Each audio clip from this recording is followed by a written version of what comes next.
ഈശോ മിശിഹായ്ക്ക് സ്തുതിയായിരിക്കട്ടെ. പൗളിയൻ ലേഖന പഠന പരമ്പരയുടെ 12ാമത്തെ എപ്പിസോഡിലേക്ക് ഏവർക്കും സ്വാഗതം. വിശുദ്ധ പൗലോസ്ലീഹ കോരിന്തോസിലെ സഭയ്ക്ക് എഴുതിയ 1ാമത്തെ ലേഖനം 7ാമത്തെ അധ്യായത്തിലേക്ക് നമ്മൾ പ്രവേശിക്കുക. ഇവിടെ ഏറ്റവും വലിയ പ്രത്യേകത വിവാഹ ജീവിതത്തെക്കുറിച്ച്, ഡീക്കന്മാരെക്കുറിച്ച്, കന്യാസ്ത്രീകളെക്കുറിച്ചെല്ലാം പഠിപ്പിക്കുന്ന വിലപ്പെട്ട ഒരു ലേഖന ഭാഗമാണ് ഈ പറയുന്ന 7ാമത്തെ അധ്യായത്തിൽ നാം കാണാൻ പോകുന്നത്. ആദ്യം ഈ വിവാഹ ജീവിതത്തെ പറ്റി പറയുകയാണ്. നമുക്ക് ഇപ്രകാരം വായിക്കാം. ഇനി നിങ്ങൾ എഴുതി ചോദിച്ച കാര്യങ്ങളെപ്പറ്റി പ്രതിപാദിക്കാം. സ്ത്രീയെ സ്പർശിക്കാതിരിക്കുകയാണ് പുരുഷന് നല്ലത്. എന്നാൽ വ്യഭിചാരം ചെയ്യാൻ പ്രലോഭനം ഉണ്ടാകാമെന്നതുകൊണ്ട് പുരുഷന് ഭാര്യയും സ്ത്രീക്ക് ഭർത്താവും ഉണ്ടായിരിക്കട്ടെ. ഭർത്താവ് ഭാര്യയോടുള്ള ദാമ്പത്യ ധർമ്മം നിറവേറ്റണം, അതുപോലെ തന്നെ ഭാര്യയും. എന്താണ് ഇവിടെ പറയുന്നതിൻ്റെ അർത്ഥം? സ്ത്രീയെ സ്പർശിക്കാതിരിക്കുകയാണ് പുരുഷന് നല്ലത് എന്ന് പറയുക. എന്താ പൗലോസ്ലീഹ അങ്ങനെ പറയുന്നത്? നാം ഓരോരുത്തരും സ്വർഗോന്മുഖമായി ജീവിക്കുന്നവരാണ്. സ്വർഗത്തിൽ വിവാഹം ചെയ്തു കൊടുക്കുന്നുണ്ടോ, ഭാര്യ ഭർത്താക്കന്മാരുണ്ടോ എന്നതാണ് വിഷയം. സ്വർഗത്തിൽ അങ്ങനെ ഒരു സംഭവമില്ല. വിവാഹം ചെയ്തു കൊടുക്കുകയോ ഭാര്യ ഭർത്താക്കന്മാരാവുകയോ എന്ന് പറയുന്ന സംഭവം സ്വർഗത്തിലില്ല. അപ്പോൾ സ്വർഗാത്മകമായൊരു ജീവിതം അല്ലെങ്കിൽ പുനരുത്ഥാന ജീവിതം എന്ന് പറയുന്നൊരു ജീവിതം, ഈ ജീവിതത്തിൽ വിവാഹം എന്ന് പറയുന്ന കൺസെപ്റ്റ് ഇല്ല. അതാണ് നമ്മുടെ ഇടയിൽ വൈദികരും സിസ്റ്റേഴ്സുമെല്ലാം തിരഞ്ഞെടുക്കുന്ന ബ്രഹ്മചര്യത്തിൻ്റെ ജീവിതശൈലി എന്ന് പറയുന്നത്. എന്നാൽ ഈ ലോകത്തെ സംബന്ധിച്ചിടത്തോളം പുരുഷനും സ്ത്രീയുമുണ്ട്, ഭാര്യയും ഭർത്താവുമുണ്ട്, വിവാഹം എന്ന സങ്കല്പമുണ്ട്. വിവാഹം ക്രിസ്തു സ്ഥാപിച്ചതാണ്. അപ്പോൾ അതുകൊണ്ട് തന്നെ പൗലോസ്ലീഹ തന്നെ കുറിച്ചുള്ള ഒരു കൺസെപ്റ്റാണ് ആദ്യം പറഞ്ഞു വയ്ക്കുന്നത്. പിന്നീട് പറയുകയാണ് പുരുഷനും സ്ത്രീയും, സ്ത്രീക്ക് പുരുഷനും ഉണ്ടാകണം. ഇങ്ങനെ ഉണ്ടാകുമ്പോൾ അവർക്കിടയിൽ ഉണ്ടാവേണ്ട കണ്ടീഷൻസ് എന്തായിരിക്കണം എന്ന കാര്യം വ്യക്തമായി പഠിപ്പിക്കുകയാണ്. ഭർത്താവ് ഭാര്യയോടുള്ള ദാമ്പത്യ ധർമ്മം നിറവേറ്റണം, അതുപോലെ തന്നെ ഭാര്യയും. ഈ ദാമ്പത്യ ധർമ്മം എന്ന വിഷയം ഭർത്താവ് ഭാര്യയോടും ഭാര്യ ഭർത്താവിനോടും നിറവേറ്റണം. ഇപ്പോൾ വിവാഹം കഴിഞ്ഞു, അതിനുശേഷം ഇനി ഞങ്ങൾ പുനരുത്ഥാന ലൈഫ് ജീവിക്കാൻ പോവുകയാണ് എന്ന് പറഞ്ഞുകൊണ്ട് വിവാഹബന്ധം, ദാമ്പത്യ ധർമ്മം നിറവേറ്റാതെ ജീവിക്കുകയാണെങ്കിൽ അത് തെറ്റാണ്. അതാണ് പൗലോസ്ലീഹ പഠിപ്പിക്കുന്നത്. പുരുഷൻ സ്ത്രീയുണ്ട്, അവർ വിവാഹിതരാണെങ്കിൽ വിവാഹ ജീവിതത്തിലേക്ക് പ്രവേശിച്ചു എങ്കിൽ അവർ ദാമ്പത്യ ധർമ്മം നിറവേറ്റണം. ഭർത്താവ് ഭാര്യയോടും ഭാര്യ ഭർത്താവിനോടുമുള്ള ദാമ്പത്യ ധർമ്മം നിറവേറ്റണമെന്ന് വ്യക്തമായി പൗലോസ്ലീഹ പഠിപ്പിക്കുന്നു. എന്ന് മാത്രമല്ല, ആ കാലഘട്ടങ്ങളിൽ അതുവരെ ഉണ്ടായിരുന്ന നിയമങ്ങൾക്ക് വ്യത്യസ്തമായ ഒരു വിപ്ലവാത്മകമായ ഒരു നിയമം പൗലോസ്ലീഹ ഇവിടെ കൊണ്ടുവരിക. അതെന്താണെന്നറിയാമോ? ശ്രദ്ധിക്കാം. ഭാര്യയുടെ ശരീരത്തിന്മേൽ അവൾക്കല്ല അധികാരം, ഭർത്താവിനാണ്. അതുപോലെ തന്നെ ഭർത്താവിൻ്റെ ശരീരത്തിന്മേൽ അവനല്ല, ഭാര്യയ്ക്കാണ് അധികാരം. ഇതാണ് ഞാൻ പറഞ്ഞത് വിപ്ലവാത്മകമാണെന്ന്. കാരണം ആ കാലഘട്ടങ്ങളിൽ അതുവരെയും ഭർത്താവിന് ഭാര്യയുടെ ശരീരത്തിന്മേൽ അധികാരമുണ്ട്, എന്നാൽ ഭാര്യയ്ക്ക് ഭർത്താവിൻ്റെ ശരീരത്തിന്മേൽ അധികാരം ഇല്ലായിരുന്നു. ഇതാണ് പൗലോസ്ലീഹ മാറ്റുന്നത്. പൗലോസ്ലീഹ വളരെ വ്യക്തമായി പറയുകയാണ്, യേശു നൽകിയ നിയമമാണത്, ഏകഭാര്യത്വം. ആദിയിൽ പുരുഷനൊരു സ്ത്രീയേ ഉള്ളൂ, അതിനാൽ ഇരുവരും ഒറ്റ ശരീരമായി ആയിരിക്കണം. ഇതാണ് യേശുനാഥൻ നമ്മെ പഠിപ്പിച്ചിരിക്കുന്ന വിഷയം. മത്തായിയുടെ സുവിശേഷം 19-ാം അധ്യായത്തിൽ നമുക്കിത് കാണാം. അപ്പോൾ ഈ ഒരു നിയമത്തെ പൗലോസ്ലീഹ പറയുകയാണ്, പുരുഷന്റെ ശരീരത്തിന്മേൽ, ഭർത്താവിൻ്റെ ശരീരത്തിന്മേൽ ഭാര്യയ്ക്കാണ് അധികാരം എന്ന് പറഞ്ഞാൽ ഭാര്യമാർക്കല്ല, ഭാര്യയ്ക്കാണ്. അതായത് ഒരു ഭാര്യയ്ക്കാണ് അവളുടെ ഭർത്താവിൻ്റെ ശരീരത്തിന്മേലുള്ള അധികാരം. എന്തിന്മേലുള്ളത്? അവന് വേറെ വിവാഹം കഴിക്കാൻ പാടില്ല. അവൻ്റെ ലൈംഗികത അവൻ ആസ്വദിക്കാനോ മറ്റുള്ളവർക്ക് പങ്കുവയ്ക്കാനോ പാടില്ല, ഭാര്യയോടല്ലാതെ എന്നുള്ള വ്യക്തമായൊരു കാഴ്ചപ്പാട് പൗലോസ്ലീഹ ഇവിടെ പഠിപ്പിക്കുക. ഇത് വളരെ പ്രധാനപ്പെട്ട ഏകഭാര്യത്വം എന്ന് പറയുന്ന ഒരു നിയമത്തിൻ്റെ കാരണഭൂതമായ ഒരു വചനഭാഗം കൂടിയായി നമ്മൾ കേട്ടത്. ഇനി പ്രകാരം പറയാണ്, പ്രാർത്ഥനാ ജീവിതത്തിനായി ഇരുവരും തീരുമാനിക്കുന്ന കുറേ കാലത്തേക്കല്ലാതെ പരസ്പരം നൽകേണ്ട അവകാശങ്ങൾ നിഷേധിക്കരുത്. അതിനുശേഷം ഒന്നിച്ച് ചേരുകയും വേണം. അല്ലാത്ത പക്ഷം നിങ്ങളുടെ സംയമന കുറവ് നിമിത്തം പിശാച് നിങ്ങളെ പ്രലോഭിപ്പിക്കും. ഇത് ഒരു ആനുകൂല്യമായിട്ടാണ് പറയുന്നത്, കൽപ്പനയായിട്ടല്ല. പൗലോസ് വളരെ വ്യക്തമായി പറയുകയാണ്. അതായത് ചില വ്യക്തികളെ സംബന്ധിച്ചിടത്തോളം വിവാഹം ചെയ്യുന്നു, ഭാര്യയും ഭർത്താവും വിവാഹം കഴിക്കുന്നു. വിവാഹ ജീവിതത്തിലേക്ക് പ്രവേശിച്ചതിന് ശേഷം അവരെന്ത് ചെയ്യുകയാണ്? വിവാഹ ജീവിതം, ദാമ്പത്യ ധർമ്മം വേണ്ട എന്ന് വെച്ച് മാറി നിൽക്കുന്നു. അതിനെ ലൈംഗികത ഒരു പാപമായി കാണുന്നത് കൊണ്ടോ മറ്റെന്തെങ്കിലും തെറ്റാണെന്ന് കരുതി മറ്റെന്തെങ്കിലും കാരണങ്ങൾ കൊണ്ടോ വേണ്ട എന്ന് ദാമ്പത്യ ധർമ്മം വേണ്ട എന്ന് പറഞ്ഞ് മാറി നിൽക്കുന്നു. അത് പുണ്യമെന്ന് കരുതുകയാണെങ്കിൽ പൗലോസ് വളരെ വ്യക്തമായി പറയുകയാണ്, തെറ്റാണ്. വേണമെങ്കിൽ പ്രാർത്ഥനാ ജീവിതത്തിന് വേണ്ടി കുറച്ചു കാലത്തേക്ക് വേണ്ട എന്ന് വയ്ക്കാം. എന്നാൽ പിന്നീട് അവർ ഇരുവരും ഒന്നായി തീരുക തന്നെ വേണം. ഇന്ന് പ്രത്യേകിച്ച് വിശുദ്ധരായി ജീവിക്കണമെന്നുള്ള ആഗ്രഹത്താൽ പലരും ചെയ്യുന്ന ഒരു വലിയ പാപമാണിത്. പല വ്യക്തികളെയും കൗൺസിലിംഗ് ചെയ്യുമ്പോൾ ഞാൻ കണ്ടിട്ടുള്ളൊരു കാര്യമാണിത്. അവരുടെ ജീവിതങ്ങളിലെ ലൈംഗികത പാപമാണെന്ന് കരുതിക്കൊണ്ട് ഭാര്യ ഭർത്തൃ ബന്ധം ഉപേക്ഷിച്ചിരിക്കുന്നു പലരും. അത് മോശമാണെന്ന് കരുതുന്നു. എന്നാൽ അങ്ങനെ ചിന്തിക്കരുത്, അങ്ങനെ ആകരുത്, അതാണ് തെറ്റ് എന്ന് പൗലോസ് വളരെ വ്യക്തമായി പഠിപ്പിക്കുക. പ്രാർത്ഥനാ ജീവിതത്തിന് വേണ്ടി കുറച്ചു നാൾ ഒരുക്കം ചെയ്യാം എന്നല്ലാതെ എന്നേക്കുമായി ഭാര്യ ഭർത്താക്കന്മാർ തമ്മിൽ ഈ ബന്ധം, ദാമ്പത്യ ധർമ്മം ഉപേക്ഷിക്കുക എന്ന് പറയുന്നത് പാപമാണ്. അത് അവർക്കിടയിൽ പിശാച് അവസരം കണ്ടെത്താനുള്ള കാരണമാവുകയും ചെയ്യുമെന്ന് പൗലോസ് വളരെ വ്യക്തമായി പഠിപ്പിക്കുന്ന ഭാഗമാണ് നമ്മൾ കേട്ടത്. എല്ലാവരും എന്നെപ്പോലെ ആയിരുന്നെങ്കിൽ ഞാൻ ആശിക്കുന്നു. എന്നാൽ ദൈവത്തിൽ നിന്ന് ഓരോരുത്തർക്കും പ്രത്യേക ദാനങ്ങളാണല്ലോ ലഭിക്കുന്നത്. പൗലോസിന്റെ കാഴ്ചപ്പാടിലെ വിവാഹ ജീവിതമല്ല, എല്ലാവരും തന്നെ പോലെ ഏകസ്ഥ ജീവിതം അല്ലെങ്കിൽ ബ്രഹ്മചര്യ ജീവിതം നയിക്കണമെന്നാണ് പൗലോസ് പറയുന്നത്. എന്നാൽ വിവാഹം കഴിക്കുന്നവരുണ്ടാകണം എന്ന കാര്യം പൗലോസ് പറയുകയാണ്. പക്ഷേ പൗലോസിന്റെ കൺസെപ്റ്റ് അനുസരിച്ചിട്ട് ദൈവം എല്ലാവരെയും അല്ലെങ്കിൽ ചിലരെ വിവാഹ ജീവിതത്തിലേക്ക് തിരഞ്ഞെടുക്കുകയാണ് എന്ന രീതിയിലാണ് പൗലോസ് കാണുന്നത്. ഒരു ആനുകൂല്യമായിട്ടാണ് വിവാഹ ജീവിതത്തെ കൊടുക്കുന്നത്. ഇതിനുള്ളൊരു ബാക്ക്ഗ്രൗണ്ട് ഉണ്ട്. എന്താണെന്നറിയാമോ? AD 70 ജെറുസലേം ദേവാലയത്തിൻ്റെ ഒരു നാശം എന്ന് പറയുന്നൊരു കൺസെപ്റ്റ് ഉണ്ട്. അപ്പോൾ അത് എങ്ങനെ സംഭവിക്കുമെന്ന് ശിഷ്യന്മാർക്ക് വ്യക്തമായിരുന്നില്ല. അതൊരു യുഗം സമാപിച്ച് മറ്റൊരു യുഗം ആരംഭിക്കുമെന്ന് അവർക്കറിയാം. അപ്പോൾ അത് ലോകാവസാനത്തോടാണോ അവിടെ സംഭവിക്കാൻ പോകുന്നത് എന്നുള്ള കാര്യത്തെക്കുറിച്ച് അവർക്കിടയിലുള്ള വിഷയം ഉണ്ടായിരുന്നു. അങ്ങനെ ഒരു വിഷയം ഉണ്ടായിരുന്നു. അതുകൊണ്ടാണ് ലോകാവസാനത്തെക്കുറിച്ചുള്ള പല സബ്ജക്റ്റുകളും നമുക്ക് ഈ ലേഖന ഭാഗങ്ങളിലൂടെ ലഭിക്കുന്നത്. അപ്പോൾ നമുക്കിനിയുള്ള ലേഖനങ്ങൾ പഠിക്കുമ്പോൾ നമുക്കിത് കാണാൻ സാധിക്കും. ലോകാവസാനത്തെക്കുറിച്ചുള്ള പ്രവചനങ്ങൾ കാണാൻ സാധിക്കും. അപ്പോൾ ലോകാവസാനത്തെക്കുറിച്ചുള്ള പ്രവചനങ്ങൾ ലഭിക്കുന്നതിന് വേണ്ടി ദൈവം അങ്ങനൊരു അവസരം ഒരുക്കി എന്നതാണ് നമുക്ക് മനസ്സിലാക്കാൻ സാധിക്കുക. അപ്പോൾ ഇവിടെ ഇപ്രകാരം തന്നെയാണ് ഒരു ലോകാവസാനം ഉണ്ടാകാൻ പോകുന്നു. യേശുനാഥൻ രണ്ടാമത് കടന്നു വരുന്നു, അതിനൊരുങ്ങുകയാണ്. അതിനിടയിൽ വിവാഹം കഴിക്കുന്നത് എന്തുകൊണ്ട് എന്നൊരു കൺസെപ്റ്റിലാണ് പൗലോസ് പലപ്പോഴും ചിന്തിക്കുന്നത്. എങ്കിലും പൗലോസ് വളരെ വ്യക്തമായി പറയുന്നുണ്ട്. വിവാഹ ജീവിതത്തിൻ്റെ ആവശ്യകതയെക്കുറിച്ചും പൗലോസ് പറയുന്നുണ്ട്. അതിലെങ്ങനെ ജീവിക്കണമെന്നും പൗലോസ് പഠിപ്പിക്കുന്നുണ്ട്. ഇനി തുടരാം. അവിവാഹിതരോടും വിധവകളോടും ഞാൻ പറയുന്നു, എന്നെപ്പോലെ ആയിരിക്കുന്നതാണ് അവർക്ക് നല്ലത്. എന്നാൽ സംയമനം സാധ്യമല്ലാത്തവർ വിവാഹം ചെയ്യട്ടെ. വികാരം കൊണ്ട് ദഹിക്കുന്നതിനേക്കാൾ വിവാഹിതരാകുന്നതാണ് നല്ലത്.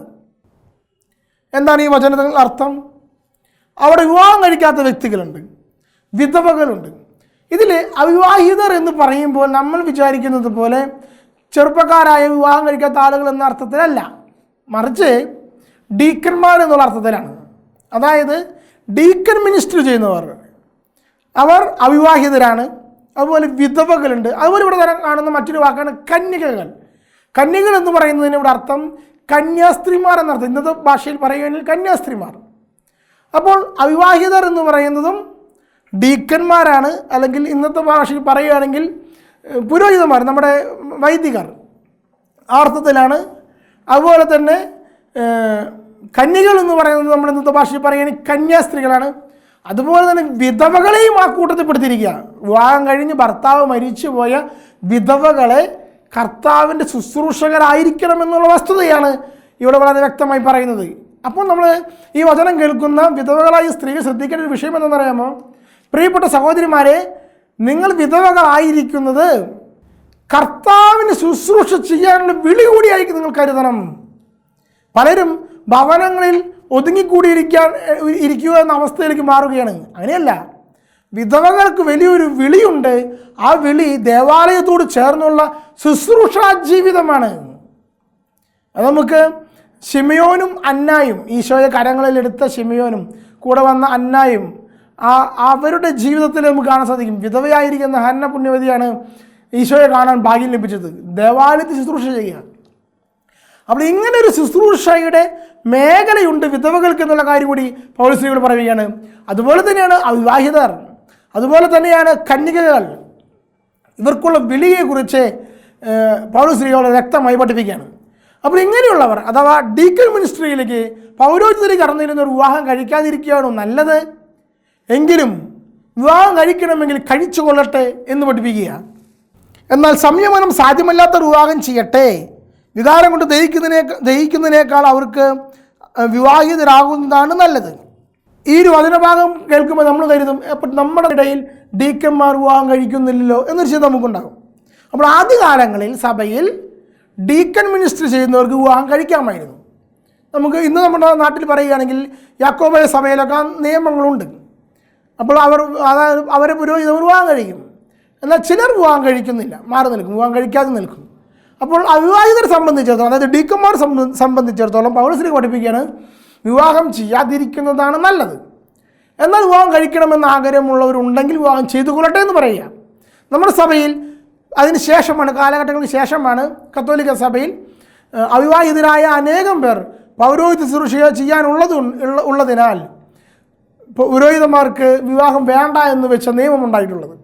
അപ്പോൾ ആദിമസഭയിൽ ഡീക്കൺ മിനിസ്റ്റർ ചെയ്യുന്നവർക്ക് വിവാഹം കഴിക്കാമായിരുന്നു എന്നുള്ള വസ്തുത നമുക്കിവിടെ കാണാം. പൗലോസ് ഇതുപോലെ നമുക്ക് പറയാവുന്ന കാര്യമാണ്.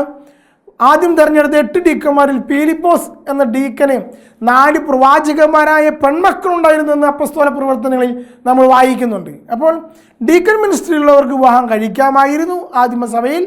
പിന്നീട് ഗ്രിഗറി മാർപ്പാപ്പ അത് നിരോധിച്ചു. നമ്മുടെ ഇടയിൽ കത്തോലിക്ക സഭയിൽ വൈദികർ വിവാഹം കഴിക്കുന്നില്ല. പൗലോസ് കൂടെ പറയുകയാണ്, അവിവാഹിതരായ ആളുകൾ വിവാഹം കഴിക്കാതിരിക്കുകയാണ് നല്ലത് എന്നുള്ള വസ്തുത കൂടി ഇവിടെ പൗലോസ് പറയുകയാണ്. പിന്നെ വിവാഹിതരെ കുറിച്ചുള്ള നിയമങ്ങൾ പറയുകയാണ്. ഭർത്താവും ഭാര്യയും വിവാഹം കഴിച്ചു കഴിഞ്ഞാൽ അവർ ഒറ്റ ശരീരമാണ്. അതുകൊണ്ട് പിന്നെ അവർക്ക് വേർപിരിയൽ എന്നൊരു സംഭവമില്ല, ഡിവോഴ്സ് എന്നൊരു വിഷയമില്ല. ഇനി അവരെങ്ങാനും തമ്മിൽ അഡ്ജസ്റ്റ് ചെയ്ത് ജീവിക്കാൻ സാധിക്കുന്നില്ലെങ്കിൽ, വേർപിരിഞ്ഞുകൊണ്ട് ജീവിക്കുകയാണെങ്കിൽ പോലും അവർ അവിവാഹിതരെ പോലെ ജീവിച്ചു കൊള്ളണം. കാരണം മറ്റൊരു പുരുഷനെയോ മറ്റൊരു സ്ത്രീയെക്കുറിച്ച് ചിന്തിക്കരുത്. ഒരുമിച്ച് കഴിയുമെങ്കിൽ കഴിയണം, ഒരുമിച്ച് കഴിയുന്നില്ല എങ്കിൽ അവർ അവിവാഹിതരെ പോലെ ജീവിച്ചു കൊള്ളണം എന്ന് പൗലോസ് വളരെ വ്യക്തമായി പറയുകയാണ്. അതായത് ഏക ഭാര്യ വ്രതം എന്ന വ്രതം, ഏക ഭർതൃവ്രതം എന്ന വ്രതം, അതാണ് വിവാഹിതരെ സംബന്ധിച്ചിട്ടുള്ള നിയമമെന്ന് ശക്തമായി പൗലോസ് പറഞ്ഞിരിക്കുക. നമ്മുടെ സഭയിൽ ഇന്നും അനുഷ്ഠിക്കുന്നൊരു നിയമമാണിത്. അപ്പോൾ ചിലർ ചിന്തിക്കും, നമ്മുടെ പള്ളിയിൽ ഡിവോഴ്സ് നൽകുന്നുണ്ടല്ലോ എന്ന്. ഇല്ല, ഒരിക്കലുമില്ല. നമ്മുടെ പള്ളിയിൽ നിന്ന് നൽകുന്ന ഡിവോഴ്സ് എന്നല്ല പറയേണ്ടത്, വിവാഹം അസാധുവായി പ്രഖ്യാപിക്കുക മാത്രമേ നമ്മുടെ കത്തോലിക്ക സഭയിലുള്ളൂ. ഒരിക്കലും ഒരു വിവാഹ മോചനം എന്നൊരു സംഭവം, അതായത് സാധുവായ ഒരു വിവാഹം വേർപിരിക്കുന്ന ഒരു വിഷയം നമ്മുടെ സഭയിൽ ഇല്ല. അത് തന്നെയാണ് പൗലോസ് ഇവിടെ പഠിപ്പിക്കുന്നത്. സാധുവായൊരു വിവാഹം വേർപിരിയേണ്ടി വന്നാൽ അവർ അവിവാഹിതരെ പോലെ ജീവിച്ചു കൊള്ളണം എന്ന് വ്യക്തമായി പഠിപ്പിക്കുക. ഇനി ഒരു പുരുഷൻ ഒരു അന്യമതത്തിൽപ്പെട്ട ഒരു വ്യക്തിയെ വിവാഹം കഴിച്ചു കൊണ്ടുവന്നു, അങ്ങനെയെങ്കിൽ എന്ത് ചെയ്യണം എന്ന് പൗലോസ് പഠിപ്പിക്കുകയാണ്. അങ്ങനെയുള്ളവരാണെങ്കിൽ അവൾ അല്ലെങ്കിൽ അവൻ അവരെ വിട്ടു പോവുകയാണെങ്കിൽ പോയിക്കൊള്ളട്ടെ. അപ്പോൾ അവിടെ ഒരു വ്യഭിചാരം എന്ന പാപത്തിലേക്ക് കടന്നു വരുന്നത്, അല്ലാതെ വിവാഹം എന്ന കുദാശയിലേക്ക് വരുന്നില്ല. അല്ല, അവരുടെ കൂടെ ജീവിക്കുകയാണെങ്കിൽ ജീവിച്ചു കൊള്ളട്ടെ. അവൻ മുഖാന്തരം അവളോ അല്ലെങ്കിൽ അവൾ മുഖാന്തരം അവനോ വിശുദ്ധീകരിക്കപ്പെടണം, ക്രിസ്തുവിനറിയണം, ക്രിസ്തുവിന് അനുഭവിക്കണം എന്നുള്ള വസ്തുതയാണ് പൗലോസ് ഇവിടെ പഠിപ്പിക്കുന്നത്. ഇതാണ് മിശ്രവായത്തെക്കുറിച്ചുള്ള നമ്മുടെ ഇന്നുമുള്ള പ്രബോധന രീതി. ഇത് തന്നെയാണ്. നമുക്കറിയാം, വിശുദ്ധ അഗസ്തീനോസിൻ്റെ മാതാവായ മോണിക്ക പുണ്യവതി ക്രിസ്ത്യാനി അല്ലാത്ത ഒരു വ്യക്തിയെയാണ് വിവാഹം കഴിച്ചിരിക്കുന്നത്. അവന് വേണ്ടി, ആ വ്യക്തിക്ക് വേണ്ടി പ്രാർത്ഥിക്കുക, ഭർത്താവിന് വേണ്ടി പ്രാർത്ഥിക്കുകയായിരുന്നു മോണിക്ക പുണ്യവതി. മരണസമയത്താണ് ഭർത്താവിനെ നേടുവാനായി മോണിക്ക പുണ്യവതിക്ക് കഴിഞ്ഞത്. അപ്പോൾ ഇങ്ങനെയുള്ള സംഭവങ്ങൾ ആണ് ആദിമ സഭയിൽ നടന്നിരുന്നത്. അപ്പോൾ ഈ ഒരു കാര്യത്തെയാണ് പൗലോസ് ചൂണ്ടിക്കാണിക്കുന്നത് എന്നുള്ള വസ്തുത നമുക്ക് മനസ്സിലാക്കാം. അല്ലയോ സ്ത്രീ, നിനക്ക് ഭർത്താവെ രക്ഷിക്കാനാവുമോ എന്ന് എങ്ങനെ അറിയാം? അല്ലയോ പുരുഷ, നിനക്ക് ഭാര്യയെ രക്ഷിക്കാനാവുമോ എന്ന് എങ്ങനെ അറിയാം? എന്താണ് ഈ വചനങ്ങളുടെ അർത്ഥം? വിവാഹം കഴിച്ചത് അന്യമതസ്ഥ ആണെങ്കിൽ അവരെ രക്ഷിക്കാൻ എന്നുള്ള വലിയൊരു ഉത്തരവാദിത്തം അവർക്കുണ്ട് എന്നുള്ള കാര്യം മനസ്സിലാക്കണം. അല്ലാതെ അവരുടെ കൂടെ അവരുടെ മതത്തിലേക്ക് പോവുകയല്ല വേണ്ടത്. അവരെ ക്രിസ്തുവിൽ നേടുക എന്ന് പറയുന്ന വലിയൊരു ലക്ഷ്യം, ആ ലക്ഷ്യത്തിലേക്ക് വളരാൻ സാധിക്കണമെന്ന് പൗലോസ് പഠിപ്പിക്കുകയാണ്. അടുത്ത വചനഭാഗമാണ് വിളി അനുസരിച്ച് ജീവിക്കുക. ഇവിടെ പൗലോസ് പഠിപ്പിക്കുന്ന കാര്യം ഇതാണ്: നമുക്ക് ഓരോരുത്തരും ഏത് ജീവിത അന്തസ്സിലേക്കാണ് പ്രവേശിച്ചിരിക്കുന്നത്, ആ ജീവിത അന്തസ്സിൽ അതിൻ്റെ വിളി അനുസരിച്ച് നമ്മൾ ജീവിക്കണമെന്നുള്ള കാര്യം പൗലോസ് പഠിപ്പിക്കുക. അപ്പോൾ എന്താ ഇവിടെ പറയുന്നത്? ഒരു വ്യക്തി പരിച്ഛേദിതനാണ്, മറ്റൊരു വ്യക്തി അപരിച്ഛേദിതനാണ് എന്ന് പറഞ്ഞാൽ യഹൂദ മതത്തിൽ നിന്ന് ക്രിസ്ത്യാനിയായവൻ, മറ്റവൻ ഗ്രീക്ക് മതത്തിൽ നിന്ന് ക്രിസ്ത്യാനിയായവൻ. ഇങ്ങനെയുള്ള വ്യക്തികളാണെങ്കിൽ തങ്ങളുടെ ശരീരത്തിലുള്ള ആ ചിഹ്നം മാറ്റണമോ വേണ്ടയോ എന്ന രീതിയിൽ സംശയമുണ്ടാകരുത്. നിങ്ങൾക്ക് എന്താണ് വിളി ലഭിച്ചിരിക്കുന്നത്, ആ വിളി അനുസരിച്ച് ജീവിക്കാൻ പൗലോസ് പറയുക. അപ്പോൾ ഇതുപോലെ തന്നെ മറ്റൊരു വസ്തുത കൂടി കടന്നു ചെല്ലുകയാണ്: അടിമത്തം എന്ന സമ്പ്രദായം. ആ കാലഘട്ടങ്ങളിൽ അടിമത്തം എന്ന സമ്പ്രദായം ഉണ്ടായിരുന്നു. അതായത് ഇന്നത്തെ കാലഘട്ടത്തിൽ പറ്റി ചിന്തിക്കുകയാണെങ്കിൽ, ഇന്ന് നമ്മൾ ആളുകളെ കൂലിക്ക് പണിക്ക് വിളിക്കും. അപ്പോൾ കൂലിക്ക് പണിക്ക് വിളിക്കുമ്പോൾ നമ്മൾ കാണുന്നൊരു വസ്തുത, അവർ വരുന്നു, നമുക്ക് പറയുന്ന ജോലി അവർ ചെയ്യുന്നു, അവർക്ക് നമ്മൾ കൂലി കൊടുക്കുന്നു, അവർ തിരികെ പോകുന്നു. എന്നാൽ ആദിമ കാലഘട്ടങ്ങളിൽ എന്നൊക്കെ പറയുന്നത്, ചരിത്രത്തിൻ്റെ ആദ്യ കാലഘട്ടങ്ങളിൽ അല്ലെങ്കിൽ 1-ാം നൂറ്റാണ്ടിലൊക്കെ എന്ന് പറയുന്നത്, ഇങ്ങനെ കൂലിക്ക് ആളെ വിളിച്ച് ജോലി ചെയ്യിപ്പിക്കുന്ന സമ്പ്രദായമില്ല. പകരം ഒരു വലിയൊരു ജന്മിക്ക് അനേകം പേര് അടിമകളായിട്ടുണ്ടായിരിക്കും, അവരെ കൊണ്ട് ജോലി ചെയ്യിക്കും. അപ്പോൾ ഇന്നത്തെ കൂലി വ്യവസ്ഥ യഥാർത്ഥത്തിൽ അന്നത്തെ അടിമ വ്യവസ്ഥയാണ്. അടിമ വ്യവസ്ഥ എന്നുള്ള സ്വാതന്ത്ര്യമാണ് ഇന്നുള്ള കൂലി വ്യവസ്ഥ. അപ്പോൾ ആ കാലഘട്ടങ്ങളിൽ അവരുടെ കീഴിലുള്ള വ്യക്തികളെ ജോലി ചെയ്യിപ്പിക്കുന്നു, അടിമകളായിക്കൊണ്ട് ഭരിക്കുന്നു. അപ്പോൾ അടിമ എന്ന് പറയുമ്പോൾ ഉടമ പറയുന്നത് എന്തും അനുസരിക്കുന്ന വ്യക്തിയായിരിക്കണം. അടിമയ്ക്ക് സ്വാതന്ത്ര്യമില്ല. അപ്പോൾ ഇങ്ങനൊരു അവസ്ഥയിലുള്ള വ്യക്തി, ഒരു അടിമയായിരിക്കുന്ന വ്യക്തി ക്രിസ്തുവിനെ സ്വീകരിച്ചു, ക്രിസ്ത്യാനിയായി. ഇങ്ങനെ ക്രിസ്ത്യാനിയായിരിക്കുമ്പോൾ ആ വ്യക്തി അടിമയാകേണ്ടവനാണോ സ്വതന്ത്രനാവേണ്ടവനാണോ? ഇതാണ് ചോദ്യം. അപ്പോൾ പൗലോസ് പറയുകയാണ്, ഈ വ്യക്തി ക്രിസ്തുവിൽ സ്വതന്ത്രനാണ്. അടിമയായിരിക്കാം, ഭൗതികമായി നോക്കുകയാണെങ്കിൽ ആ വ്യക്തി അടിമയായിരിക്കാം, പക്ഷേ ക്രിസ്തുവിനെ സംബന്ധിച്ചിടത്തോളം ആ വ്യക്തി സ്വതന്ത്രനാണ്. അതുകൊണ്ട് സ്വാതന്ത്ര്യം പ്രാപിക്കാൻ ആൾക്ക് അവസരമുണ്ടെങ്കിൽ അവൻ ആ സ്വാതന്ത്ര്യം പ്രാപിക്കട്ടെ. അതല്ല, അടിമയായി ജീവിക്കുന്നുവെങ്കിൽ അവൻ മനസ്സിലാക്കട്ടെ, അവൻ അടിമയാണെങ്കിലും അവൻ ക്രിസ്തുവിൽ സ്വതന്ത്രനാണെന്നുള്ള യഥാർത്ഥ സത്യം അവൻ മനസ്സിലാക്കട്ടെ എന്ന് കരുതി വിപ്ലവം ഉണ്ടാക്കുകയല്ല. അതായത് ഞാൻ അടിമയാണ് എന്നുള്ള ആ ഒരു മനോഭാവം എനിക്ക് വേണ്ട, ഞാൻ യഥാർത്ഥത്തിൽ സ്വതന്ത്രനാണ് എന്നുള്ള വ്യക്തമായ ബോധ്യം എനിക്കുണ്ടെങ്കിൽ ഈ ഭൗതികമായ അടിമത്തമായി തോന്നുകയില്ല. ആ ഒരു തലത്തിലേക്ക് വളരണമെന്ന് പൗലോസ് പഠിപ്പിക്കുക. എന്നാൽ ഒരു പക്ഷേ സ്വതന്ത്രനാകാൻ അവസരമുണ്ടെങ്കിൽ തീർച്ചയായും സ്വാതന്ത്ര്യം നേടണം എന്നും കൂടിയും പൗലോസ് പഠിപ്പിക്കുക. അപ്പോൾ ഇതാണ് ക്രിസ്തുമതം അടിമത്തം എന്ന സമ്പ്രദായത്തിനെതിരെ ചെയ്ത വിപ്ലവാത്മകമായ ഒരു മുന്നേറ്റം എന്ന് പറയുന്നത്. ഇതിന് വളരെ വലിയ മാനങ്ങളുണ്ട്. ഈ ലോകത്ത് ആധുനിക കാലഘട്ടത്തിൽ വെറും 1-1.5 നൂറ്റാണ്ട് മുമ്പ് മാത്രമേ അടിമത്തം എന്ന സമ്പ്രദായം നിർത്തലാക്കപ്പെട്ടിട്ടുള്ളൂ എന്നുള്ള കാര്യം മനസ്സിലാക്കുമ്പോഴാണ് 1-ാം നൂറ്റാണ്ടിൽ എഴുതിയിരിക്കുന്ന ഈ വചനങ്ങളുടെ പ്രസക്തി. ഇന്നും പലരും ചോദിക്കും, അടിമത്തം ക്രിസ്തു പ്രോത്സാഹിപ്പിച്ചിട്ടുണ്ടോ, അല്ല അടിമത്തത്തെക്കുറിച്ച് ബൈബിൾ എന്ത് പറയുന്നു എന്ന് ചോദിക്കുമ്പോൾ നമ്മൾ മനസ്സിലാക്കേണ്ട മറ്റൊരു വസ്തുതയാണത്. യേശു ക്രിസ്തു തന്നെ തൻ്റെ ശിഷ്യന്മാർ പറയുന്നൊരു വചനഭാഗമുണ്ട് ലൂക്കായുടെ സുവിശേഷത്തിലെ, നിങ്ങൾ എൻ്റെ ദാസന്മാരാണ്, എന്നാൽ ഞാൻ നിങ്ങളെ സ്നേഹിത എന്ന് വിളിക്കുന്നു, നിങ്ങൾ ഞാൻ ദാസന്മാരായി കരുതുകയില്ല എന്ന് പറഞ്ഞാൽ അടിമയായി കരുതുകയില്ല. ദാസന്മാർ എന്ന് പറഞ്ഞാൽ അടിമകളെന്ന് തന്നെ അർത്ഥം. ഈശോയുടെ അടിമകളെ പോലെയാണ് 12 ശിഷ്യന്മാർ, ദാസന്മാരാണ്. അവരെ പക്ഷേ യേശുക്രിസ്തു എന്ത് ചെയ്യാണ്? അടിമത്തത്തിൽ നിന്ന് മാറ്റി സ്നേഹിത എന്ന ബന്ധത്തിലേക്കും സഹോദര എന്ന ബന്ധത്തിലേക്കും മാറ്റുകയാണ് ചെയ്യുന്നത്. അപ്പോൾ അടിമത്തത്തിൽ നിന്ന് സ്വാതന്ത്ര്യത്തിലേക്കുള്ള വിളി ലോകത്തോട് ആദ്യമായി ആഹ്വാനം ചെയ്യുന്നത് ക്രിസ്തു മതമാണ്. ആ ഒരു വിഷയം ഇതും അത് തന്നെ പറയുന്നത്. ഈ പൗലോസിലേക്ക് പറയുന്ന ഈ വചനഭാഗം, ഈ വചനഭാഗങ്ങളുടെ വ്യാഖ്യാനമാണ് പിന്നീട് ബൈബിൾ ഉയർത്തിപ്പിടിച്ച് എബ്രഹാം ലിങ്കന്റെ നേതൃത്വത്തിൽ അമേരിക്കയിലെ അടിമത്തത്തിനെതിരെ പ്രസംഗിക്കുന്ന, അതിനെതിരെയുള്ള വിപ്ലവം ഉണ്ടാകാനുള്ള പ്രധാനപ്പെട്ട കാരണങ്ങളിലൊന്ന് ക്രിസ്തുമതം അടിമത്തം എങ്ങനെ നിർത്തലാക്കണം അല്ലെങ്കിൽ സ്വാതന്ത്ര്യത്തെ പറ്റി സംസാരിക്കുന്ന പുസ്തകം കൂടിയാണെന്ന് മനസ്സിലാക്കണം. അതുകൊണ്ടാണ് നമുക്ക് ഇനി ഗലാത്യ ലേഖനത്തിൽ കടന്നു വരുമ്പോൾ കാണാൻ സാധിക്കും, പുരുഷനെന്നോ സ്ത്രീയെന്നോ അടിമയെന്നോ ഉടമയെന്നോ യഹൂദനെന്നോ യവനനെന്നോ വ്യത്യാസമില്ല, എല്ലാവരും ക്രിസ്തുവിൽ ഒന്നാണ് എന്ന് പൗലോസിലേക്ക് പഠിപ്പിക്കുന്ന കാര്യം. അത് തന്നെയാണ് ഇവിടെ പഠിപ്പിക്കുന്നത്. അടിമത്തം ഉള്ള വ്യക്തി അവൻ്റെ വിളി അനുസരിച്ച് ജീവിക്കണം എന്നുള്ള കാര്യം. അതനുസരിച്ച് വിപ്ലവമൊന്നും ഉണ്ടാക്കി അവിടെ ഒരു കലാപമൊന്നും ഉയർത്തേണ്ടതില്ല. കാരണം ആ സാഹചര്യം, സാമൂഹിക സാഹചര്യം അങ്ങനെയല്ല. അതുകൊണ്ടാണ്. എന്നാൽ വ്യക്തി സ്വതന്ത്രം എന്നുള്ള വ്യക്തമായ ബോധ്യം ഉണ്ടായിരിക്കണമെന്ന് പൗലോസിലേക്ക് പഠിപ്പിക്കുക. ഇനി അടുത്ത വചനഭാഗം അവിവാഹിതരും വിധവകളെ കുറിച്ച് പഠിപ്പിക്കുകയാണ്. അവിവാഹിതരെ പറ്റി കർത്താവിൻ്റെ കൽപ്പനയൊന്നും എനിക്ക് ലഭിച്ചിട്ടില്ല. എന്നാൽ വിശ്വസ്തനായിരിക്കാൻ കർത്താവിന് കരുണ ലഭിച്ചവൻ എന്ന നിലയിൽ എൻ്റെ അഭിപ്രായം ഞാൻ പറയുന്നു.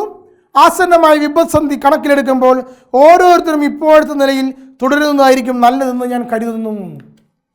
എന്താണ് ഈ വചനഭാഗത്തിൻ്റെ അർത്ഥം? അതായത് അവിവാഹിതരെ കുറിച്ച് അല്ലെങ്കിൽ ഡീക്കന്മാരെ കുറിച്ച് എനിക്ക് കർത്താവിൽ ഒരു നിയമവും ലഭിച്ചിട്ടില്ല. എന്നാൽ അവർ അവിവാഹിതരായിരിക്കണം, ഇങ്ങനെ തന്നെ തുടരണമെന്നാണ് ഞാൻ ആഗ്രഹിക്കുന്നത്. എപ്പോഴാണ് അപ്പോൾ കർത്താവിൽ നിന്ന് അവിവാഹിതരെ കുറിച്ചുള്ളൊരു നിയമം കടന്നു വരുന്നത്? ആദിമസഭയിൽ ആ നിയമം വന്നിട്ടില്ല. പിന്നീട് ചരിത്രത്തിനിപ്പുറം ഗ്രിഗറി മാർപ്പാപ്പ ഈ ഒരു നിയമം പറയുകയാണ്, അവിവാഹിത ഡീക്കന്മാർ വിവാഹം ചെയ്യരുത് എന്നുള്ള നിയമം കടന്നു വരുമ്പോഴാണ് ഡീക്കന്മാരെന്നല്ല പറയേണ്ടത്, പുരോഹിതർ. കാരണം ഡീക്കന്മാർക്ക് വിവാഹം ചെയ്യാം എന്ന നിയമമുണ്ട്. അപ്പോൾ ഈ ഒരു പുരോഹിതന്മാർക്ക് വിവാഹം വേണ്ട, ബ്രഹ്മചര്യം മതി എന്നുള്ള കാര്യം നിയമം വരുന്നത് പിന്നീടാണ്. അങ്ങനെ കർത്താവിൻ്റെ നിയമമായി സഭയിൽ പ്രഖ്യാപനം ഉണ്ടാകുന്നത്. അപ്പോൾ ആദിമസഭയിൽ ആ നിയമം കർത്താവിന് ലഭിച്ചിട്ടില്ല, പൗലോസിലേക്ക് ലഭിച്ചിട്ടില്ല. എന്നാൽ പൗലോസിലേക്ക് അത് പറയുകയാണ്, എൻ്റെ അഭിപ്രായം അനുസരിച്ചിട്ട് എന്ന് പറഞ്ഞുകൊണ്ട് പറയുകയാണ്, വിവാഹം ചെയ്യാതിരിക്കുന്നതായിരിക്കും നല്ലത് എന്ന് പൗലോസിലേക്ക് ഡീക്കന്മാരെ പറ്റി പറയുക. അതിനുള്ള കാരണം അതിനുശേഷം പറയുന്നുണ്ട്. അവർ തന്നെ കന്യകയാണെങ്കിലും ഇതുപോലെ തന്നെ വിവാഹിതയാകാതെ കന്യകയെ തുടരണമെന്ന് പറയുക. അതിന് കാരണം ഇതാണ്. 32-ാമത്തെ വചനം, നിങ്ങൾക്ക് ഉത്കണ്ഠ ഉണ്ടാകരുതെന്ന് ഞാൻ ആഗ്രഹിക്കുന്നു. അവിവാഹിതൻ കർത്താവിനെ എങ്ങനെ സംപ്രീതനാക്കാമെന്ന് വെച്ച് ചിന്തിച്ച് കർത്താവിൻ്റെ കാര്യങ്ങളിൽ തൽപരനാകുന്നു. വിവാഹിതൻ സ്വഭാര്യ എങ്ങനെ പ്രീതിപ്പെടുത്താമെന്ന് ചിന്തിച്ച് ലൗകിക കാര്യങ്ങളിൽ തൽപരനാകുന്നു. അവൻ്റെ താല്പര്യങ്ങൾ വിഭജിക്കപ്പെട്ടിരിക്കുന്നു. അവിവാഹിതയായ സ്ത്രീയും കന്യകയും ആത്മാവിലും ശരീരത്തിലും വിശുദ്ധി പാലിക്കാനായി കർത്താവിൻ്റെ കാര്യങ്ങളിൽ തൽപരനാണ്. വിവാഹിതയായ സ്ത്രീയാകട്ടെ ഭർത്താവിനെ എങ്ങനെ സന്തോഷിപ്പിക്കാമെന്ന് ചിന്തിച്ച് ലൗകിക കാര്യങ്ങളിൽ തൽപരയാകുന്നു. Praise the Lord. എന്തുകൊണ്ടാണ് കത്തോലിക്ക സഭയിൽ പുരോഹിതന്മാരും വിവാഹം കഴിക്കാത്തത്? എന്തുകൊണ്ടാണ് കന്യാസ്ത്രീകൾ വിവാഹം കഴിക്കാതെ ഇങ്ങനൊരു മിനിസ്ട്രിയിൽ പോകുന്നത് എന്നുള്ളതിനെക്കുറിച്ചുള്ള വ്യക്തമായ പ്രബോധന ഭാഗമാണ് നമ്മളിവിടെ വായിച്ചു കേട്ടത്. കർത്താവിൽ പൂർണ്ണ മനസ്സോടെ കുടുംബത്തിന് വേണ്ടിയല്ലാതെ തന്നെ സമർപ്പിച്ച് ശുശ്രൂഷ ചെയ്യുകയും അങ്ങനെ തൻ്റെ ഇടവക ജനത്തെ, സമൂഹത്തെ മുഴുവൻ കർത്താവിൻ്റെ സമൂഹമായും കണ്ടുകൊണ്ട് എല്ലാവർക്കും എല്ലാമായി മാറുവാൻ ദൈവം വിളിക്കുന്ന വിളി അനുസരിച്ച് ജീവിക്കുവാനുമുള്ള ഒരു കടമയെക്കുറിച്ച് പൗലോസ് ലീഗ ഇവിടെ പഠിപ്പിക്കുക. ഇതാണ് നമ്മുടെ കത്തോലിക്ക സഭയിലെ പൗരോഹിത്യത്തിലെ ബ്രഹ്മചര്യം കന്യകത്വത്തിൻ്റെ പ്രധാനപ്പെട്ട വിളി എന്ന് പറയുന്നത്, ഈ പുണ്യം എന്ന് പറയുന്നത് നമ്മൾ ഈ വചനഭാഗങ്ങൾ നമ്മൾ കാണുകയാണ്. എന്നാൽ ഇവിടെ തന്നെ 36-ാമത്തെ വചനഭാഗം എത്തുമ്പോൾ, ഒരുവൻ തൻ്റെ കന്യകയോട് സംയമനത്തിലൂടെ പെരുമാറാൻ സാധിക്കുകയില്ലെന്ന് തോന്നിയാൽ അവൾ യൗവനത്തിൻ്റെ വസന്തം പിന്നിട്ടുള്ളെങ്കിലും അനിവാര്യമെങ്കിൽ അവൻ്റെ ഹിതം പോലെ പ്രവർത്തിക്കട്ടെ, അവർ വിവാഹം കഴിക്കട്ടെ, അത് പാപമല്ല. എന്നാൽ ആത്മസംയമനം പാലിക്കാൻ ബുദ്ധിമുട്ടില്ലാത്ത ആരെങ്കിലും തൻ്റെ കന്യകയായി തന്നെ സൂക്ഷിക്കുവാൻ ദൃഢനിശ്ചയം ചെയ്യുന്നെങ്കിൽ അവൻ്റെ പ്രവൃത്തി ഉത്തമമാണ്. തൻ്റെ കന്യകയെ വിവാഹം ചെയ്യുന്നവൻ ഉചിതമായി പ്രവർത്തിക്കുന്നു, എന്നാൽ വിവാഹം ചെയ്യാതിരിക്കുന്നവൻ കൂടുതൽ ശ്ലാഘനീയനാണ്. എന്താണ് ഈ വചനഭാഗത്തിൻ്റെ അർത്ഥം? ഈ വചനഭാഗത്തിലൂടെ ആ കാലഘട്ടത്തിൽ സാമൂഹ്യ സ്ഥിതി മനസ്സിലാക്കിയാൽ മാത്രമേ നമുക്ക് വ്യാഖ്യാനിക്കാൻ സാധിക്കുള്ളൂ. ഇന്നത്തെ പോലെ കന്യാസ്ത്രീമാർ, കന്യകളായ സ്ത്രീകൾ ഒരു മഠം സ്ഥാപിച്ച് അവിടെ താമസിക്കുകയല്ല ചെയ്യുന്നത്. മറിച്ച് ആ കാലഘട്ടങ്ങളിൽ അവിവാഹിതരും കന്യാസ്ത്രീകളും ഒരുമിച്ച് ഒരു ഭവനത്തിൽ വസിക്കുന്നു. വിവാഹം ചെയ്തവരെ പോലെയാണ് ലോകത്തിൻ്റെ മുമ്പിൽ അവർ ജീവിക്കുന്നത്. എന്നാൽ അവരാകട്ടെ സഭയ്ക്ക് മുമ്പിൽ അവിവാഹിതരും കന്യകളുമായി തുടരുകയാണ്. ഇങ്ങനെയാണ് അവരുടെ ശുശ്രൂഷ. ഇതെങ്ങനെ നമുക്ക് കാണാൻ സാധിക്കാം? സംഖ്യയുടെ പുസ്തകം 30-ാം അധ്യായത്തിലെ സ്ത്രീകളുടെ നേർച്ചകളെ പറ്റി പറയുന്നുണ്ട്. യഹൂദന്മാരെ അവരിലൊരു സ്ത്രീ, ഒരു പെൺകുട്ടി, ഞാൻ വിവാഹം കഴിക്കാതെ അല്ലെങ്കിൽ ബ്രഹ്മചര്യം പാലിച്ച് ജീവിച്ചുകൊള്ളാം, കന്യാത്വം പാലിച്ച് ജീവിച്ചുകൊള്ളാം എന്ന് തീരുമാനമെടുത്താൽ അവളുടെ അപ്പനോട് പറയും. പിതാവ് എന്ത് ചെയ്യണം? ഒരു ദിവസത്തിനുള്ളിൽ തീരുമാനിക്കണം. അവൾക്കുള്ള പ്രാപ്തിയുണ്ടെന്ന് മനസ്സിലാക്കിക്കൊണ്ട് പിതാവ് പറയണം, നീ തുടർന്നു കൊള്ളുക അല്ലെങ്കിൽ തുടരരുത് എന്നുള്ള നിയമം പറഞ്ഞുകൊള്ളണം. അപ്പോൾ അവൾ അങ്ങനെ അവളുടെ ജീവിതം തുടരും. അതിനുശേഷം അവളെ വിവാഹം കഴിച്ചു കൊടുക്കും. അവരുടെ നിയമം അനുസരിച്ച് തൊട്ടടുത്ത ബന്ധുക്കൾക്കാണ് വിവാഹം കഴിച്ചു കൊടുക്കുക. അങ്ങനെ വിവാഹം കഴിച്ചു കൊടുത്തു കഴിഞ്ഞാൽ ഭാര്യയും ഭർത്താവും ഒരുമിച്ച് താമസിക്കും. ആ വിവാഹ നാളിൽ അവൾ അവനോട് പറയണം, ഞാൻ കന്യകയായി ജീവിതം നയിക്കാൻ ആഗ്രഹിക്കുന്ന വ്യക്തിയാണ് എന്ന് പറഞ്ഞാൽ ആ പുരുഷൻ എന്ത് ചെയ്യണം? ഒരു ദിവസത്തിനുള്ളിൽ 24 മണിക്കൂറിനുള്ളിൽ പറയണം അവൾ അങ്ങനെ തുടരണമോ വേണ്ടയോ എന്നുള്ള കാര്യം. വേണ്ട എന്നാണ് അവൻ്റെ അഭിപ്രായമെങ്കിൽ അവളുടെ കന്യാസ്ത്രീ വ്രതം അവിടെ കഴിഞ്ഞു. ഇതാണ് സ്ത്രീകളെക്കുറിച്ചുള്ള നേർച്ചകൾ എന്ന വിഷയം ഇവിടെ ഉള്ളത്. പിന്നീട് നമുക്ക് ബൈബിളിൽ ഇതേപോലെ ജീവിതം നയിക്കുന്ന വ്യക്തികളെയും കാണാൻ സാധിക്കും. കന്യകളായ ജീവിതം നയിക്കുന്ന വ്യക്തികളെയും കാണാൻ സാധിക്കും. ഔസേപ്പിതാവും മറിയവും ലൂക്കായുടെ സുവിശേഷത്തിൽ നമുക്ക് കാണാൻ സാധിക്കും. പരിശുദ്ധ കന്യാമറിയം ദൂതൻ വരുന്നത് ഒരു കന്യകയുടെ അടുത്തേക്കാണ്. അവളുടെ വിവാഹം ജോസഫ് എന്ന പുരുഷനുമായി ഉറപ്പിച്ചതാണ്. എന്നാൽ കുഞ്ഞുണ്ടാകുമെന്ന് പറയുമ്പോൾ മറിയം ആ മാലാഖയോട് പറയുന്ന കാര്യം, ദൂതനോട് പറയുന്ന കാര്യം, ഇതെങ്ങനെ സംഭവിക്കും, ഞാൻ പുരുഷനെ അറിയുന്നില്ലല്ലോ എന്നാണ്. എന്താ കാരണം? തൻ്റെ കന്യാസ്ത്രീ വ്രതം മുന്നോട്ട് കൊണ്ടുപോകുവാൻ മറിയം ആഗ്രഹിക്കുന്നു. വിവാഹം ചെയ്ത കന്യകയാണ് അവൾ എന്നുള്ള കാര്യമാണ് അവിടെ നമുക്ക് ലൂക്കായുടെ സുവിശേഷത്തിൽ കാണാൻ സാധിക്കുന്നത്. ഇതുപോലെ ഔസേപ്പിതാവും മറിയവും ജീവിച്ചിരുന്നത് പോലെ സഭയിൽ പുരോഹിതരും അതുപോലെ കന്യാസ്ത്രീകളും ഒരുമിച്ച് ഒരു ഭവനത്തിൽ താമസിക്കുന്ന ഒരു കാഴ്ചപ്പാടാണ് അവിവാഹിതരും കന്യകകളും ഒരുമിച്ച് ഒരു ഭവനത്തിൽ താമസിക്കുന്ന ഒരു കാഴ്ചപ്പാടാണ് നമുക്കിവിടെ കാണാൻ സാധിക്കുന്നത്. ഇവിടെ ഒരു പ്രത്യേകത, യഹൂദന്മാരെ സംബന്ധിച്ചിടത്തോളം ഒരു പുരുഷനെ അനേകം ഭാര്യമാരാകാം. അവർ ഒരു കന്യകയായ ഒരു സ്ത്രീയെ കൂടെ ഉണ്ടെങ്കിലും അവന് വേറെ വിവാഹം കഴിക്കാം, ബഹുഭാര്യത്വമുണ്ട്. എന്നാൽ ക്രിസ്ത്യാനികളെ സംബന്ധിച്ചിടത്തോളം ബഹുഭാര്യത്വം ഇല്ല. അവർ വിവാഹം ചെയ്തു കഴിഞ്ഞാൽ അവർ ഏകഭാര്യത്വം എന്ന വ്രതമനുസരിച്ച് ജീവിക്കേണ്ടവരാണ്. എന്നാൽ അവരുടെ ജീവിത കാലഘട്ടത്തിൽ, അതായത് കന്യകയും അവിവാഹിതനും ഒരുമിച്ച് ഒരു ഭവനത്തിൽ താമസിക്കുന്ന ഈ കാലഘട്ടത്തിൽ അവർ ജീവിക്കുകയാണെങ്കിൽ അവർക്ക് ഇടയിൽ സംയമനം നഷ്ടമാകുകയും അങ്ങനെ ഒരു സാഹചര്യം കടന്നു വരികയാണെങ്കിൽ അവർ വിവാഹം ചെയ്തു കൊള്ളട്ടെ എന്ന് പൗലോസ് വളരെ വ്യക്തമായി പഠിപ്പിക്കുകയാണ്. എന്നാൽ വിവാഹം ചെയ്യാതിരിക്കുന്നതാണ് കൂടുതൽ ശ്ലാഘനീയം, എന്നാൽ വിവാഹം ചെയ്യുന്നത് ഉത്തമമാണ് എന്ന് പൗലോസ് ലീഗ വ്യക്തമായി പഠിപ്പിക്കുകയാണ്. കാരണം കത്തോലിക്ക സഭയിൽ ക്രൈസ്തവ ജീവിതത്തിൽ ഏകഭാര്യത്വം മാത്രമേ ഉള്ളൂ എന്നുള്ള വസ്തുതയാണ്. ഇത് നമുക്ക് പിന്നീട് ബൈബിളിൽ പലയിടത്തും കാണാൻ സാധിക്കും. പീലിപ്പോസിൻ്റെ 4 പെൺമക്കളുണ്ടായിരുന്നു, അവർ കന്യകകളാണ് എന്ന് അപ്പസ്തോല പ്രവർത്തനം കാണാൻ സാധിക്കും. അതുപോലെ തന്നെ പത്രോസ് ലീഗ തൻ്റെ കൂടെ ഒരു സഹോദരിയെ കൊണ്ടു നടന്നിരുന്നു എന്നുള്ള വസ്തുത പൗലോസ് ലീഗ തന്നെ പറയുന്നുണ്ട്. അപ്പോൾ ഈ വിഷയങ്ങളെല്ലാം ഇതിനോടനുബന്ധിച്ച് വേണം നമ്മൾ മനസ്സിലാക്കുവാൻ. അതുപോലെ തന്നെ ഇന്നുള്ള വൈദികരെക്കുറിച്ചുള്ള അവിവാഹ ജീവിതം, ബ്രഹ്മചര്യ ജീവിതം, കന്യകളെക്കുറിച്ചുള്ള ജീവിതം, ഇതിനെല്ലാം ആസ്പദമായ ഒരു വചനഭാഗമാണ് നമ്മൾ ഈ ഭാഗത്ത് കേട്ടത്. ഇനി അടുത്ത വചനഭാഗങ്ങളോട് പ്രവേശിക്കുകയാണെങ്കിൽ, ഒരു പുരുഷൻ ഒരു സ്ത്രീ വിവാഹം കഴിക്കുന്നു, അവർ വിഭാര്യനാവുകയോ അല്ലെങ്കിൽ വിധവയാവുകയോ ചെയ്യുന്നു എന്ന് കരുതുക. അങ്ങനെയുള്ള സാഹചര്യങ്ങളിൽ വിവാഹബന്ധത്തിൻ്റെ നിലനിൽപ്പ് മരണം വരെ മാത്രമേ ഉള്ളൂ എന്ന് പൗലോസ് പഠിപ്പിക്കുകയാണ്. വിഭാര്യനാണെങ്കിലും വിധവയാണെങ്കിലും അവർ വേറെ വിവാഹം ചെയ്തു കൊള്ളട്ടെ, അതിന് യാതൊരു വിധ തടസ്സവുമില്ല എന്ന വസ്തുത പൗലോസ് പഠിപ്പിക്കുന്നു. എന്നാൽ അവർ അവിവാഹിതരായി അല്ലെങ്കിൽ വിധവകളായി തുടരുകയാണ് നല്ലത് എന്നും കൂടി പൗലോസ് പഠിപ്പിക്കുകയാണ്. അങ്ങനെയെങ്കിൽ സഭയ്ക്ക് വേണ്ടി കൂടുതൽ പ്രവർത്തിക്കുന്ന മക്കളായി അവർക്ക് മാറാം, എന്നാൽ വിവാഹം ചെയ്യണമെങ്കിൽ ചെയ്തു കൊള്ളട്ടെ എന്ന് പൗലോസിലേക്ക് പറഞ്ഞുകൊണ്ടാണ് 7-ാം അധ്യായം അവസാനിക്കുന്നത്. നമ്മൾ വിശുദ്ധ പൗലോസ് കൊരിന്ത്യർ എഴുതിയ ലേഖനം 7-ാം അധ്യായത്തിലൂടെ കടന്നു ചെല്ലുമ്പോൾ കുറേയധികം നിയമങ്ങളെല്ലാം കാണുകയാണ്.